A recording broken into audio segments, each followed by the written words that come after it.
Jenerali Muhoozi Kainerugaba, mtoto wa rais wa Uganda Yoweri Museveni, ameingia kwenye mjadala kuhusu uvamizi wa shamba la Rais Uhuru Kenyatta na Northlands Farm na kutishia kutuma jeshi la ulinzi la wananchi wa Uganda kuwasaka wahuni. Kiongozi huyo mwenye utata aliingia kwenye mtandao wa kijamii Jumamosi na kumuelezea mkuu huyo wa serikali mstaafu kama kaka yake mkubwa, akionyesha kukerwa kwake kuhusiana na tukio la Jumatatu.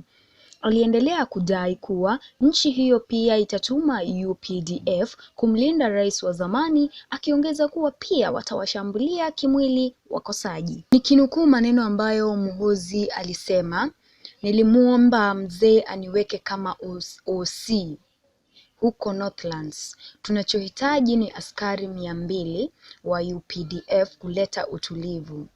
Akaniuliza kwa nini? Nilimwambia kwamba Wakenya wanahitaji kipigo kizuri.